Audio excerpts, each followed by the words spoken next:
Korupsi menjadi masalah di berbagai negara. Sebagai tindak kejahatan serius dan paling merugikan, jelas sudah selayaknya para koruptor ini mendapat hukuman yang setimpal untuk menimbulkan efek jera bagi pelakunya dan menjadi contoh serta peringatan bagi para koruptor lainnya. Untuk mengatasinya, masing-masing negara memiliki berbagai cara dan sanksi. Ada yang hukumannya cukup ringan, hanya beberapa tahun saja di penjara, seperti di Indonesia.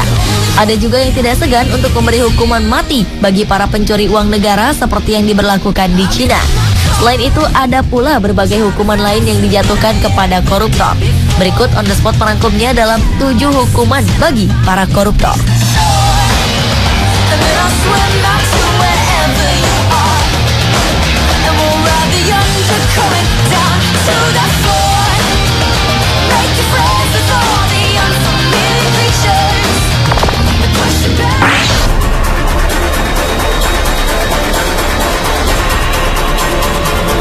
Ulah demonstran Ukraina ini menjadi perhatian dunia.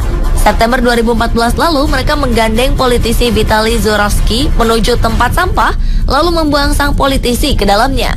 Vitaly tak mengalami cedera apapun. Namun, perasaan politisi ini terguncang hebat setelah sekelompok demonstran melemparnya ke tempat sampah besar di luar gedung parlemen Kiev. Awalnya, Vitaly berpakaian rapi, mengenakan kemeja putih dibalut jas hitam, menenteng tas kerja berwarna gelap, berjalan melewati kerumunan para pendemo. Video lainnya menunjukkan sekelompok pria berteriak ke arahnya, lalu melemparnya ke tempat sampah dengan bagian kepala terlebih dahulu.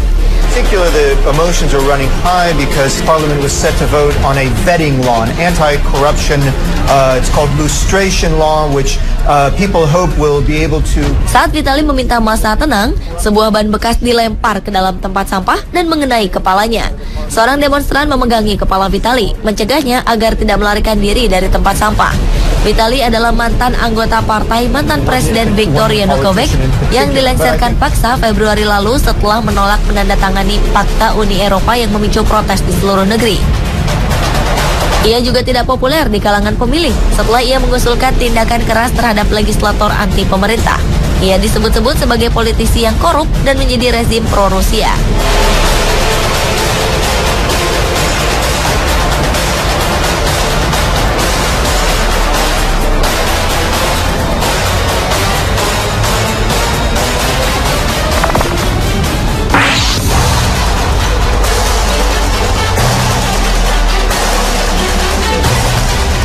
Paus Fransiskus mengeluarkan peringatan keras kepada para koruptor. Dalam khotbahnya di Casa Santa Marta, Vatikan, Paus menegaskan perbedaan antara para pendosa yang menyesal lalu bertobat dengan mereka yang menjalani kehidupan ganda dan munafik. Rajin bersedekah, tetapi di sisi lain tetap mencuri dari negara dan kaum miskin. Paus mengatakan lebih baik jika koruptor diikat di sebuah batu penggilingan lalu dilempar ke laut. Ia juga menggambarkan para koruptor seperti batu nisan yang kelihatan putih bersih, tetapi di dalamnya penuh tulang belulang dan kebusukan.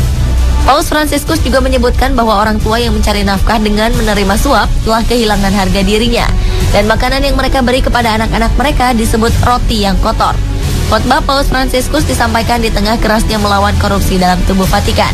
Dan pada Mei lalu, Direktur Bank Vatikan dipecat karena diduga terlibat korupsi dan skandal pencucian uang.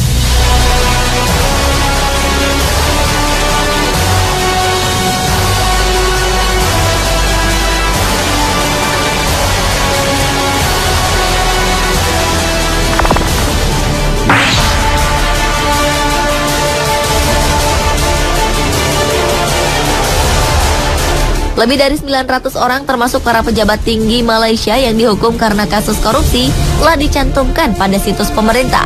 Para pelaku dipampang lengkap dengan foto-foto data pribadi dan sejarah kasus para pelaku. Database para pelaku korupsi dalam bahasa Melayu dan Inggris dipublikasikan di portal resmi Komisi Anti Korupsi Malaysia, MACC, untuk mengingatkan semua orang untuk tidak menerima atau memberi suap. Profil para pelaku korupsi dan suap ini mulai dibuat pada 1 Januari 2010 dan terus diperbaharui setiap 3 tahun sekali. Sebagian para pelaku korupsi tercatat sebagai politisi, pegawai negeri, pengusaha, wira swasta, ataupun anggota masyarakat biasa. Kronologis kasus setiap pelaku dicantumkan secara lengkap dan detail, termasuk besaran dana yang dikorupsi. Beberapa pelaku mengeluh bahwa database mereka yang disebarluaskan ke publik telah mempermalukan mereka. Namun pemerintah menegaskan bahwa masyarakat harus dididik akan seberapa seriusnya pelanggaran korupsi. Kira-kira seberapa panjang ya daftar pelaku korupsi di Indonesia jika dipampangkan seperti ini?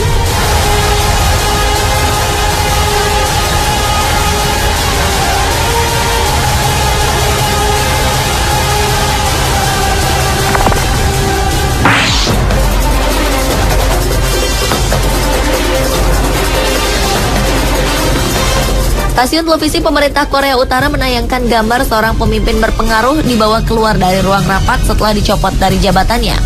Jang Song-taek, paman dari pemimpin Kim Jong-un, dibawa oleh pengawal berseragam dari rapat. Kantor berita resmi Korea Utara menyebutkan Jang dicopot dari jabatannya karena melakukan tindakan kriminal termasuk korupsi. Langkah mempermalukan pejabat yang dipecat di depan umum baru kali ini terjadi di Korea Utara. Berita tentang pencopotan Jang ini pertama kali dilansir oleh media Korea Selatan. 2 pembantu dekat Jang dilaporkan sudah dieksekusi karena korupsi. Jang yang menikah dengan kakak Kim Jong-il sempat dilihat oleh pengamat memiliki pengaruh politik yang kuat di belakang layar. Ia memegang jabatan kunci di Partai Komunis serta Komisi Pertahanan Nasional, dan pengaruhnya semakin meningkat setelah Kim Jong-un berkuasa.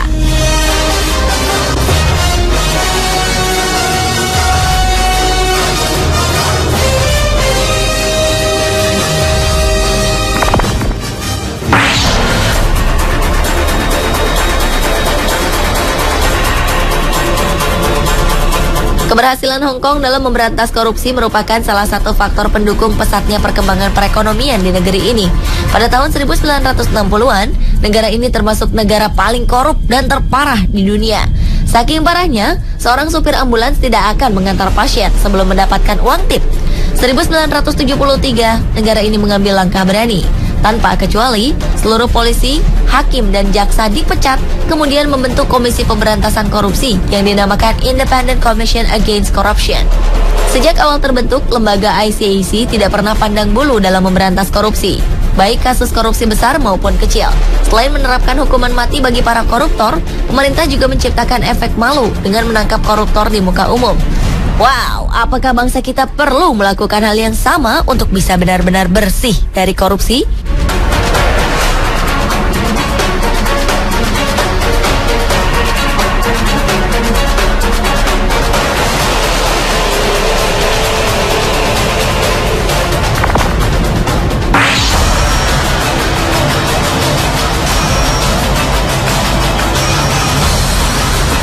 Tokoh politik ternama Cina, Bo Xilai, diusir dari negaranya karena skandal korupsi yang dilakukannya.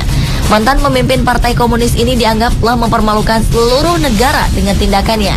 Selain diadili, ia juga tidak akan menerima penghargaan sebagai mantan orang tertinggi di Partai Komunis. Bahkan keberadaannya akan dihapuskan karena keterlibatannya dalam skandal terburuk yang terjadi dalam beberapa dekade. Tak hanya korupsi, dengan kekuatan yang dimilikinya, ia juga sempat melindungi istrinya, Gu Kailai, dari tuduhan pembunuhan warga Inggris. Akhirnya istri Bo ini dikenai hukuman mati karena membunuh warga Inggris Neil Heywood. Pengusaha asal Inggris ini ditemukan tewas pada November lalu di Chongqing, kota yang dipimpin oleh Bo. Kasus ini terungkap lewat salah satu pegawai Bo yang membeberkan semuanya.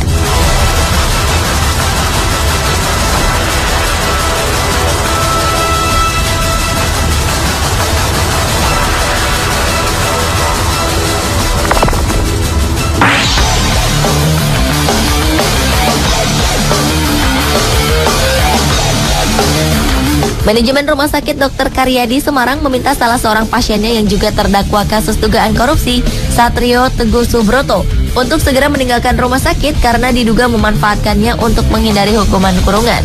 Pejabat rumah sakit mengatakan bahwa Satrio telah dinyatakan sehat oleh dokter dan harus segera meninggalkan rumah sakit. Awalnya, terdakwa kasus dugaan korupsi proyek pengadaan taman di Jalan Ade Sucipto, Solo ini harus menjalani operasi. Setelahnya, kondisinya semakin membaik, hingga ia dinyatakan sudah bisa pulang. Anehnya, Satrio selalu menolak dan tidak bersedia kembali ke tahanan. Pihak rumah sakit akhirnya memberi waktu 3 hari untuk ia menyiapkan kepulangannya dari rumah sakit.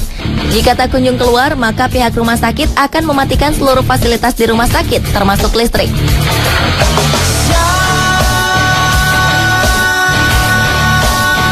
Pemirsa, itulah 7 hukuman bagi para koruptor versi On The Spot.